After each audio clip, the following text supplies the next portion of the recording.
അവിടെയാണ് ഞാൻ ചെറുപ്പത്തിൽ ഏട്ടൻ്റെ ഒപ്പരം പല്ലട വെക്കാൻ വേണ്ടി ഇരുന്നത്. 10 വർഷത്തിലധികമായി തറവാടിനടുത്ത് വീട് വെച്ച് ഞങ്ങൾ മാറിയിട്ട്. എൻസോ എന്ന ബ്രാൻഡിൻ്റെ തുടക്കം പുതിയ വീട്ടിലെ ഈ കുഞ്ഞു സ്റ്റോർ റൂമിൽ വെച്ചായിരുന്നു. മാസങ്ങൾ കടന്നു പോകവേ വീട്ടിലെ ഹാളും എൻ്റെ റൂമും മെറ്റീരിയൽസ് കൊണ്ട് നിറഞ്ഞു. താഴത്തെ ഗസ്റ്റ് റൂം കയ്യേറി ഈ വർക്കിംഗ് സ്പേസ് ക്രിയേറ്റ് ചെയ്തിട്ട് അധികമൊന്നും ആയില്ല. ഇതിലും ഒത്തിരി വലിയ സ്ഥലത്തേക്ക് മാറേണ്ട സമയമായിരിക്കുന്നു. നാട്ടിൽ പല്ലട വെക്കുക എന്ന് പറഞ്ഞിട്ടുള്ളൊരു ആചാരമുണ്ട്. അതിൽ കത്തിയും മെച്ചിങ്ങും എടുത്തു തുടങ്ങിയ കലാപരിപാടിയാണ് ഇപ്പം എൻജോ എന്ന ബ്രാൻഡിലേക്ക് വളർന്നു വന്നിരിക്കുന്നത്. ഞാൻ ജനിച്ച് 16 വർഷം ജീവിച്ച എൻ്റെ തറവാട്.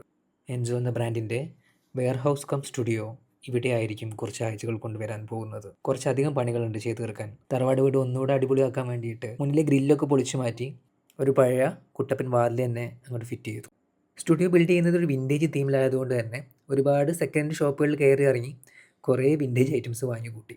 ഇനി വരുന്ന വീഡിയോസിൽ അതൊക്കെ നമ്മൾ ഹാങ് ചെയ്യുന്നതും സ്റ്റുഡിയോയുടെ പണികളും പോസ്റ്റ് ചെയ്യുന്നതായിരിക്കും. So keep following us.